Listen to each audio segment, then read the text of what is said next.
이 사도신경 밑에서 위로 두 번째 줄 성령님에 관한 고백을 살펴보도록 하겠습니다. 사도신경은 하나님에 대한 신앙 고백입니다. 크게 세 골격으로 나누어지죠. 성부 하나님에 대한 신앙 고백, 그리고 성자 예수님에 대한 신앙 고백, 그리고 성령 하나님에 대한 신앙 고백으로 나누어집니다. 오늘 우리가 나눌 말씀이 성령 하나님에 대한 신앙 고백입니다. 세번역 사도신경 아래에서 위로 두 번째 줄을 보면 처음으로 단어가 나오는데, 처음 나오는 단어가 어떤 문장의 단어이죠? 나는 성령을 믿으며 라고 기록이 되어 있습니다. 사도신경 영어 편에도 보면 I believe in the Holy Spirit, 그러니까 하나님에 대한 신앙의 고백의 믿음과 또 성자 예수님에 대한 믿음의 고백과 더불어서 성령 하나님에 대한 고백이 기록이 되어 있습니다. 성부와 성조와 성령님이 동일하게 믿음의 고백으로 가르치고 있다면 성령님이 구원 세계에 얼마나 귀한 분인가를 우리가 깨닫게 돼요. 오늘 우리가 구원과 밀접하게 연결되어 있는 분 누구일까요? 바로 성령 하나님인 줄 믿습니다. 그런데 오늘날 많은 그리스도인들은 성령 하나님에 대한 인식이 너무도 부족하신 그런 분들도 없지 않아 있습니다. 하나님의 영이시고 진리의 영이시다. 성령님 하면 성령 조금만 기도하면 성령 조금만 해주신 분, 뭐 이 정도로 아시는 분도 있는데요. 그러나 성령님은 제3위의 인격을 가지신 하나님이세요. 성령님은 창조의 영이시고 지혜가 무한하십니다. 그리고 그분은 능치 못함이 없는 하나님이세요.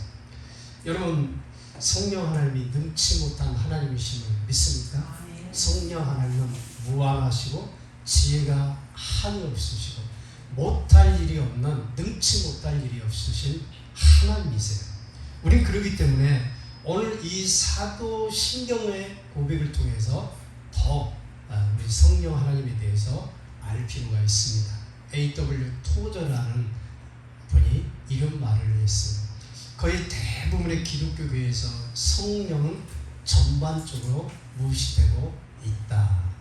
많은 그리스도인들이 성부 하나님에 대해서는 알고 성자 예수 그리스도에 대해서 인식을 가지고 있지만 성령 하나님에 대해서는 인식 자체가 부족하다고 하는 것입니다. 성령의 사역 또한 보수적인 교단이 있어요. 보수적인 교회에 있어요. 이 성령 사역에 대해서 등한시하는 그런 교회들이 많이 있어요. 여러분, 성령 하나님은 우리에게 은혜를 주실 뿐 아니라 성령 하나님은 천지 만물을 창조하신 창조의 영이신 줄 믿습니다. 창세기 1장 1절로 2절에 보면 태초에 하나님이 천지를 창조하시며 땅이 혼돈하고 공허하며 흑암이 깊음 위에 있고 하나님의 영은 수면 위에 운행하시니라. 여기 태초에 하나님이 천지를 창조하시니라 이렇게 말씀하고 있는데요. 여기서 하나님이라고 하는 단어는요, 복수로 되어 있어요. 엘로힘으로 되어 있는데 이 말의 뜻은 뭐냐면 하나님께서 천지 만물을 창조하실 때 성부 하나님과 성자 예수님과 성령 하나님이 함께 천지 만물을 창조하실 때 동역했다, 이렇게 말씀드릴 수가 있습니다. 그래서 하나님의 영이 수면에 운행하셨단 말은 성령님이 천지 만물을 창조하실 때 하나님과 함께 창조주로서 일을 하셨다고 하는 것을 말씀을 하는 것이에요. 니케아 신조는 성령에 대해서 이렇게 기록하고 있습니다. 성령은 주이시며 생명을 주시는 분이시며 성부와 성자에게서 나시고 성부와 성자와 더불어 예배와 영광을 받으시며 그에게 관하여는 이미 선지자들이 예언하였느니라. 여기서 이 나셨다라고 하는 말을 조금 여러분들이 이해를 어렵게 하실 수가 있는데요. 여기서 성부와 성자에게서 나셨다 이런 말씀은요, 영원한 신적 관계와 기원을 말씀하는 것이에요. 그러니까 사람들처럼 생물학적으로 이렇게 나신 그런 존재의 의미를 말씀하고 있지 않는 거예요. 또 헌법 고신적 신앙고백 제34장 성령에 관하여 제1항과 2항에 보면 성령은 삼위일체 중에 제3위로서 성부와 성장에서 나오시고 본체는 같으시며 그 능력과 영광은 동등하시고 성부와 성자와 함께 계시며 모든 시대를 통하여서 믿음과 사랑과 복종과 예배를 받으신다. 이렇게 기록이 되어 있습니다. 성령 하나님은 하나님과 본체이시라고 분명히 말씀합니다. 그리고 그분은 능력과 영광이 동등하시고 예배를 받으신다. 이렇게 말씀하고 있어요. 여러분, 이렇게 설명하면 성령 하나님이 어떤 분이신가를 우리가 알 수가 있습니다. 여러분, 그런데 어떤 분들은 이 성령님에 대해서 잘못 이해를 해서 종속적 이론을 이해하는 분들이 있어요. 그러니까 종속적 이론은 저번에 우리도 예수님에 대해서 말씀을 들을 때 우리가 들었는데요. 종속적 이론은 서열이 존재하는 거예요. 그러니까 성부 하나님이 가장 높으신 것, 그 다음에 성자 예수님이 그 다음, 그리고 성령 하나님이 그 아래, 서열이 존재해요. 여러분, 그렇지만 하나님은 한 분 하나님이라고 말씀합니다. 그러니까 서열과 어떤 계급이 존재하고 위아래가 존재하는 하나님이 아닌 것입니다. 성령 하나님도 하나님과 동등되다 이렇게 말씀을 하시고 있는 거고요. 창조주로서 예배를 받으시는 하나님임을 여러분들이 기억할 수 있기를 바랍니다. 그래서 우리가 예배를 드리게 되면 하나님이 받으시지만 하나님은 삼위일체 하나님이세요. 따라서 성삼위 하나님께 우리가 예배를 통해서 영광을 돌리는 것이에요. 여러분, 뿐만 아닙니다. 성령님은 인간 구원을 위해서 계획하신 성부 하나님과 또 구원을 성취하신 예수님과 그 구원을 완성하기 위해서 성령 하나님이 오늘 이 시대 거룩한 사역을 하고 계시는 줄 믿습니다. 그래서 성령 하나님이 하시는 일들은 크게 네 가지로 살펴볼 수가 있는데요. 첫 번째는 성령 하나님 보호를 해주십니다. 성령님을 파라클레토스라고 해요.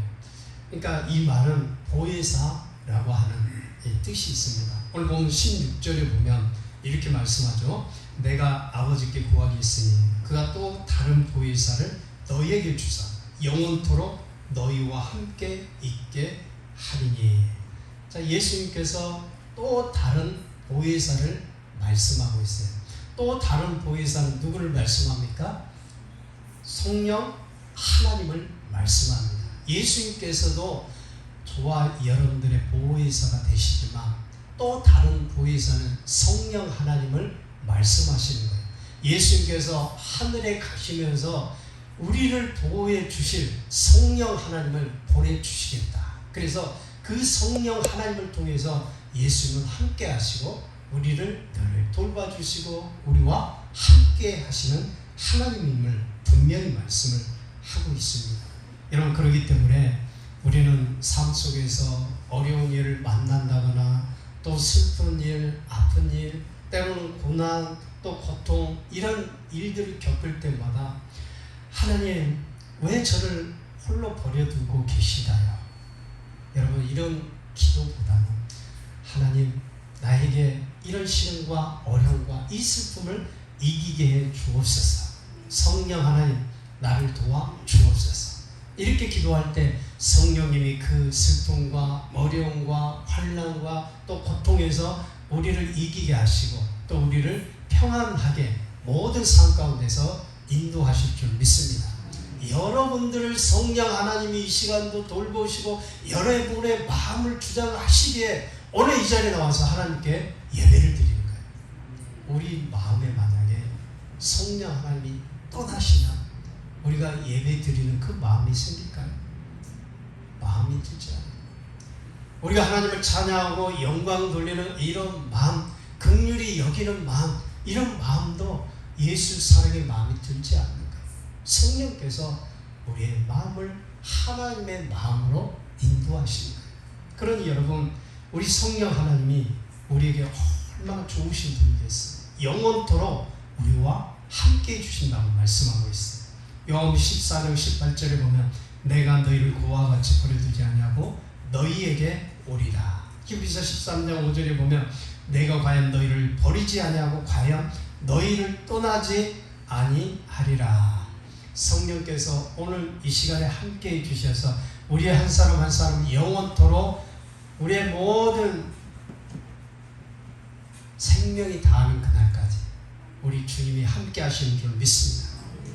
두 번째는 구원과 책망입니다. 우리가 어떻게 해서 구원을 받았을까요? 내 의지와 내 의 때문에 내 어떤 행실로 말미암아 그래도 내가 어떤 선한 것을 해서 이것 때문에 우리가 예수 믿고 구원을 얻었을까요? 여러분, 이렇게 생각한다면 그 사람은 성경을 잘 모르시는 분들이에요. 여러분, 우리가 구원을 얻은 것은 내 의가 있어서 내가 어떤 선한 일을 해서 구원을 얻은 것이 아니에요. 성령 하나님께서 우리를 예수 그리스도가 주시라고, 그분이 구원의 주님이라, 그분이 영원한 생명의 주라고 하는 사실을 우리에게 깨닫게 해주시고 가르쳐 주셨어요. 그래서 우리가 예수 그리스도를 주라고 고백할 수가 있는 것입니다. 고린도서 12장 3절에 보면 성령으로 아니하고는 누구든지 예수를 주시라 할 수 없느니라. 성령으로 하지 아니하고는 누구든지 예수 그리스도를 주시라 할 수 없다. 이렇게 되면, 이렇게 보면은 오늘 저와 여러분들이 예수님을 믿는 그 믿음은 성령 하나님이 깨닫게 해주신 줄 믿습니다. 예수 그리스도가 주시라고 하는 사실에 대해서 깨닫게 해주시는 은혜를 주셨어요. 왜 그러셨을까요? 하나님이 우리를 너무나도 사랑하기 때문에.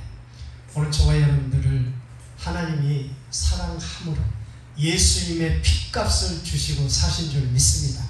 그래서 우리가 사랑받는 백성이라고 말을 하잖아요. 우리가 택한 백성, 믿음의 백성, 하늘나라에 함께 참여할 유업을 받을 백성이라고 우리에게 말씀하고 있는 것이에요. 그러니 여러분, 우리가 얼마나 복된 자예요. 얼마나 우리가 하나님께 은혜를 입는 자녀예요. 이것만 해도 여러분 감사가 넘쳐날 줄 믿습니다. 다른 것 모든 것 내게 잊지 않는다 할지라도, 내게 구원을 주신 그 한 가지만이라도 여러분 감사할 수 있기를 주의 이름으로 축원드립니다. 또 하나는요, 책망입니다. 요한복음 16장 8절에 보면 그가 와서 죄에 대하여 의에 대하여 심판에 대하여 세상을 책망하리라. 우리가 죄 지었을 때 성령님은요 책망하셔요. 죄를 지었을 때 우리 마음이 괴롭게 되는 그 이유가 어디에 있을까요? 우리가 근심을 하잖아요. 죄 짓기를. 내가 이런 말 하면 안 되는데, 남에게 이렇게 하면 안 되는데, 내가 이렇게 하면 안 되는데. 왜 그럴까요? 성령께서 내 안에 오셔서 이 죄 짓는 것을 깨닫게 해줘요. 그리고 성과 악을 구별해줘요. 그래서 하나님의 은혜 가운데, 하나님의 진리 가운데, 믿음 가운데 성령님이 살게 하시는 것이에요. 여러분, 세상 사람들은 죄를 지어도요 별 죄의식이 느끼지 못해요. 세상 사람은 죄를 짓고 또 짓고 또 짓고 또 짓고 하면서도 그 죄를 지으면서 반성하고 느끼는 사람은 그래도 정말 진짜 양심 있는 사람이에요. 근데 하나님이 주신 그 양심도 깨닫지 못하고 살아가는 사람이 있어요. 근데 우리는요, 성령님이 내 안에 와 계시기 때문에 내가 죄를 짓고 하나님 말씀에 불순종해서 살고 내 뜻대로 내 사역을 쫓아서 살게 되면은 하나님이 깨닫게 해주셔요. 성령께서 깨닫게 해주셔서 늘 하나님의 뜻대로 순종하며 살게 하시고 하나님의 의 가운데 살게 하시고 하나님이 기뻐하는 모습대로 살게 하나님이 우리 마음을 깨닫게 해주신다고 하는 것이에요. 여러분, 그렇기 때문에 성령의 충만을 받았던 베드로가요, 성령의 능력을 받고 청중들에게 복음에 대해 예수 그리스도에 대해서 복음을 막 설교를 할 때 이 많은 군중들, 그 사람들이 어찌할꼬 이 가슴을 치면서 어찌할꼬 이 깨달았다고 하는 거예요. 여러분, 우리에게도 하나님의 말씀이 선포될 때 어찌할꼬 깨달아야 될 줄 믿습니다.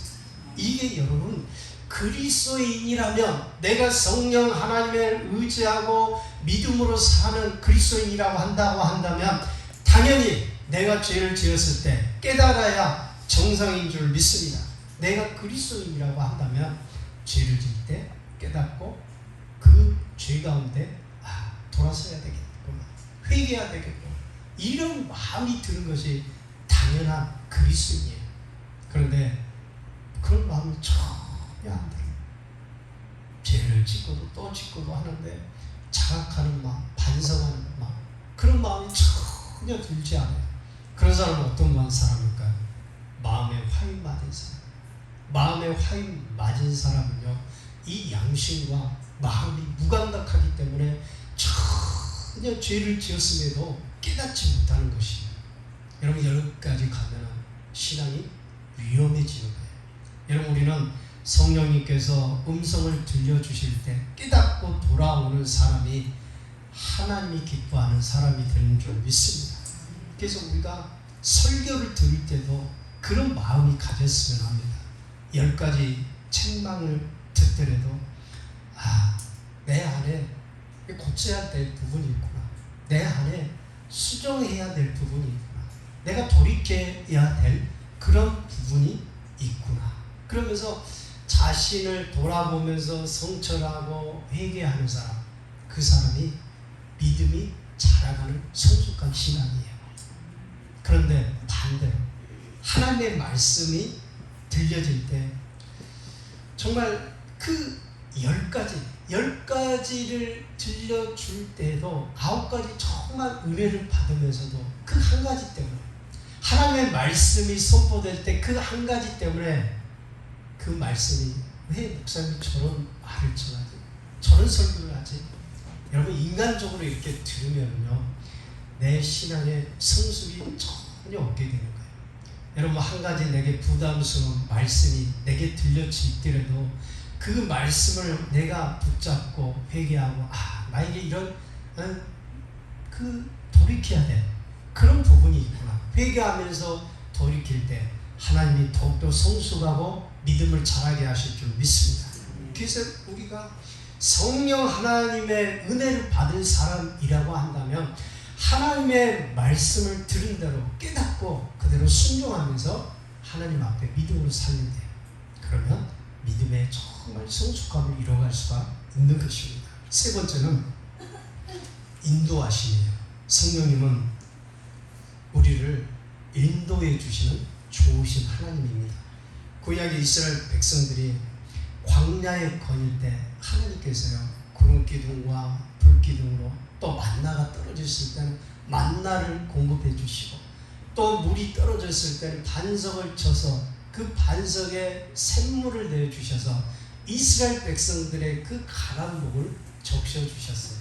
하나님이 이스라엘 백성들을 광야 40년 동안 인도를 해 주셨듯이 오늘 이 광야와 같은 세상 가운데서 우리 한 사람 한 사람을 성령께서 주의 진리의 길로 예수님께로 인도하시는 줄 믿습니다. 요한복음 16장 13절에 보면 진리의 성령이 오시며 그가 너희를 모든 진리 가운데로 인도하시리니, 성령 하나님은 진리 가운데 인도해 주신다고 말씀합니다. 진리가 누구입니까? 진리가 누구예요? 예수 그리스도이십니다. 그러니까 성령 하나님은 예수님께로 인도하는 거예요. 예수님께로 모든 성도님들을 인도하는 거예요. 목회자도 마찬가지예요. 목회자도 주님께로 인도하는 거예요. 성도들을 주님께로 향하게 하시고 주님께로 그 믿음을 갖고 살게 하시고, 이게 여러분 목회자의 기본 자세예요. 어떤 사상이나 정치나 이념이 아니에요. 이 강단에서는 진리 대신 예수께로 인도하는 거예요. 그게 참 목자가 구비해야 되는 주님의 종된 자세입니다. 여러분, 그렇기 때문에 성령님은 우리를 우리 영혼이 살도록, 우리가 예수님과 연합하고 하나 되도록 진리 가운데 우리 예수님께로 인도하신다고 하는 거예요.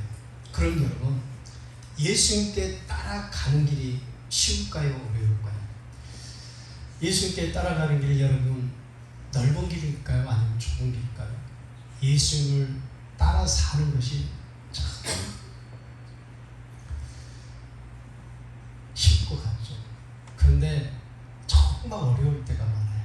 목회자도 어떨 때는 참 주님 따라가는 것이 너무 힘들 때가 있어요. 여러분도 그렇지 않아요? 신앙생활 하다 보면 참 힘들 때가 있어요.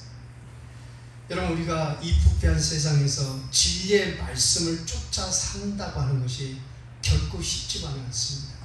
왜냐하면 우리가 육체를 입고 있고, 또 이 육체가 이 죄 많은 세상 가운데서, 부패한 세상 가운데, 타락한 세상 가운데서 살다 보니까 우리가 정말 하나님의 뜻대로 산다고 하는 것이 정말 어려워요.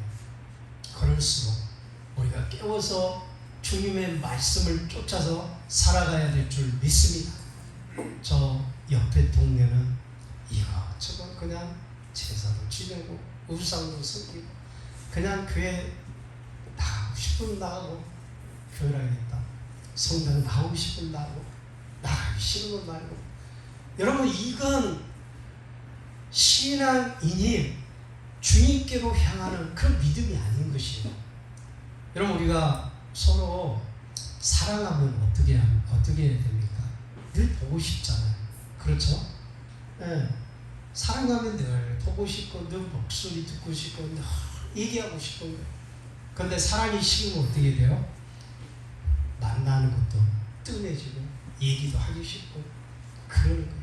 여러분, 우리가 주님을 사랑한다면 날마다 주님 전에 나와서 기도하고 주님을 예배하고 주님의 말씀을 가까이 하고 그분의 뜻이 무엇인지 그분의 뜻대로 살려고 몸부림쳐야 될 줄 믿습니다.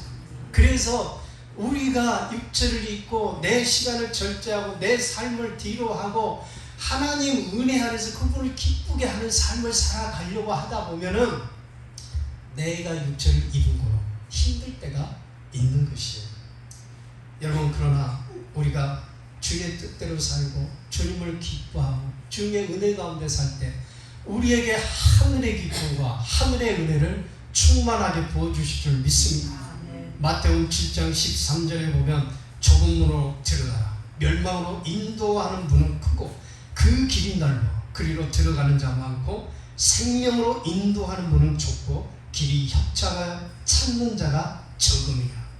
오늘날에 많은 사람들이 넓은 길로, 아니 멸망의 길로 계속해서 가고 있어요.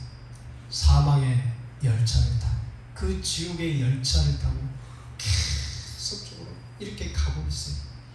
그러나 우리 성령님은 우리가 구원을 얻도록 우리를 생명의 열차를 태워서 천국에까지 인도하는 줄 믿습니다. 성령님을 의지하고 성령님을 쫓아서 살고 성령님을 우리가 가까이 하면은 우리가 생명을 얻고 그 생수의 은혜를 입고 날마다 강건하게 살아갈 수가 있는 것입니다. 예수님은 분명히 말씀하고 있어요. 내가 곧 길이다, 진리다, 생명이다. 나로 말미암지 않고는 아버지께 갈 자가 없다고 말씀합니다. 여러분, 우리 성령님이 날마다 주님께로 인도할 때 성령의 뜻에 순종해서 주님께로 날마다 가까이 가는 여러분들이 될 수 있기를 주의 이름으로 축원드립니다. 네 번째는 변화가 돼요. 성령님은 우리를 변화시킵니다.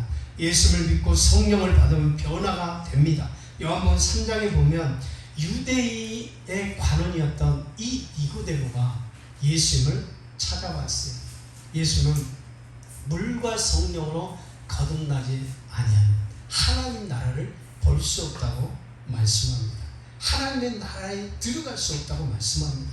예수님께서도 성령으로 거듭난다고 하는 것을 말씀을 통해서 우리에게 가르쳐주고 있어요. 그렇기 때문에 성령님이 오시면 거듭나게 돼 있어요. 내가 성령님을 모시면 성령님이 우리를 변화시키는 줄 믿습니다. 우리를 하나님의 사람으로 다독하는 그 작업은 성령께서 이루어 가시는 거예요. 여러분, 세상 옛 습관 따라 사는 사람이 주님을 믿고 성령을 받으면 변화가 되게 돼 있어요.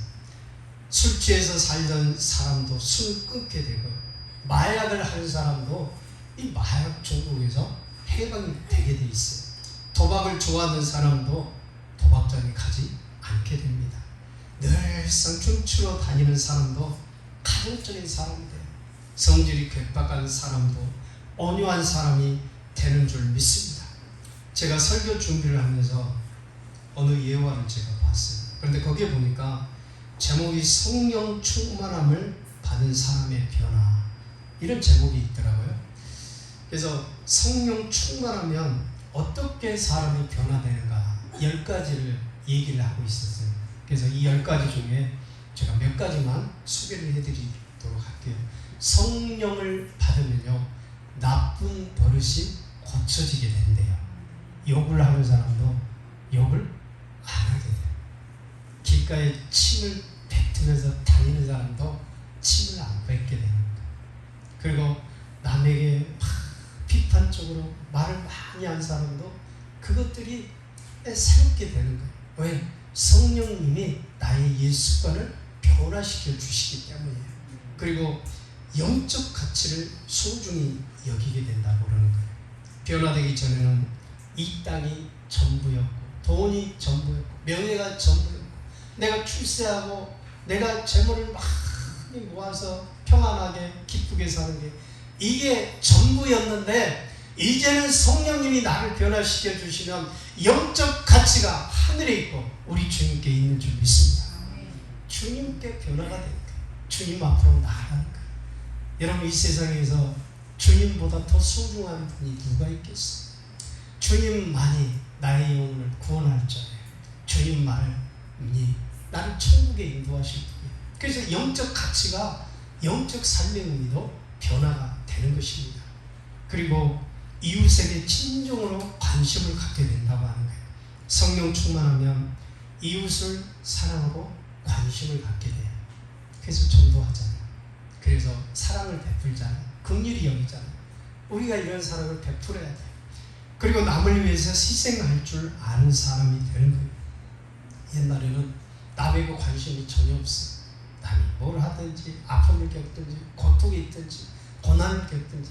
그런데요, 성령님이 내게 오시면요, 성령님이 깨닫게 해줘요. 그래서 고난을 당하고 있구나, 힘든 일을 겪고 있구나, 기도해 줘야지, 내가 좀 힘이 되어줘야지, 내가 정말 위로해 줘야지, 이런 주님의 긍휼의 마음을 얻게 하는 거예요. 성령님이 우리 마음 가운데 오시면요, 하나님의 마음으로 우리를 바꿔주시는 거예요. 긍휼의 마음으로 바꿔주시는 거예요. 그래서 우리가 성령 충만해서 살 수가 있는 거예요. 마지막은 하나님의 섭리와 주님 뜻대로 살려는 노력이에요. 여러분, 그렇죠? 하나님의 섭리와 주님의 뜻대로 살려고 애를 썼어요. 하나님이 오늘 나에게 기뻐하시는 모습이 어떤 모습인가?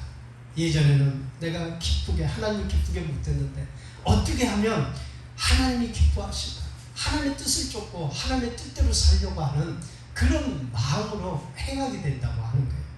여러분, 이게 얼마나 복된 믿음입니까? 예수님을 믿고 성령 하나님을 모시고 살고 성령 충만하면 바로 삶이 변화가 될 줄 믿습니다.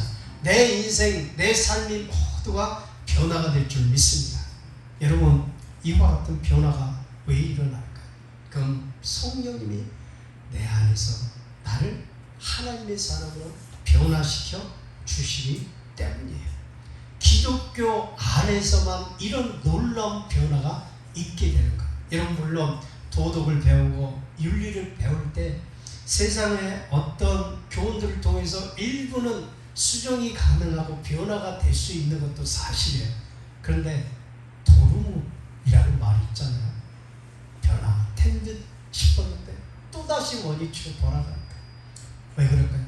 뿌리채, 우리의 심령 안에 있는, 마음 안에 있는 이 죄성의 그 뿌리채, 그것들이 변화되지 않기 때문이에요. 그러나 여러분, 성령이 오시면 우리 마음에 부패한 그 심령도 뿌리채 우리를 변화시켜 주셔서 옥토가 되게 하실 줄 믿습니다. 옥토가 되게 하면 심는 것마다 30배, 60배, 100배의 결실을 맺는다고 말씀하고 있어요. 여러분, 성령 하나님 나를 변화시켜 주시옵소서. 기도할 수 있기를 바랍니다. 기도를 하면 내가 변화되고 하나님께 사랑받는 자녀로 살아갈 줄 믿습니다. 그래서 성령 하나님은요, 이렇게 놀라운 일들을 여러 가지 행하십니다. 우리를 돕고 우리를 주님에게로 인도해 주시며 구원의 길로 인도해 주시고 진리 가운데 거하게 하십니다. 또 우리를 삶 속에서 변화시켜 주시는 분이에요. 이렇게 성경은 성령님에 대해서 기술을 하고 있는데요. 오늘 사도신경에 성령님에 대한 믿음으로 고백한 이유가 무엇입니까? 성령 하나님은 하나님이시라고 하는 사실이에요. 여러분, 우리를 보혜사로 성령 하나님을 돕고 또 구원의 길로 인도하실 뿐 아니라 천지 만물을 창조하신 권능과 능력이 하나님과 동등되시고 예배를 받으시는 하나님임을 사도신경을 통해서 우리에게 말씀하고 있는 것입니다. 그래서 사도신경은 성부, 성자, 성령 하나님에 대한 신앙 고백입니다. 성령님에 대한 이해와 그분이 하신 일을 사도신경의 이 짤막한 가르침 속에서 우리에게 교훈하시는 것입니다.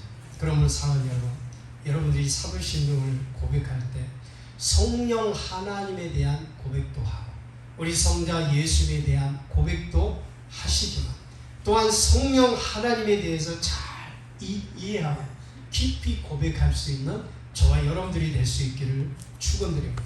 성령님은 성부, 성자, 성령 삼위의 하나님이라는 사실을 믿고 우리가 늘 성령 하나님을 의지해서 이 세상 살아갈 동안 정말 주님께서 축복하시는 그런 믿음의 삶을 살아갈 수 있기를 주의 이름으로 축원드립니다. 이 시간 우리 함께 기도를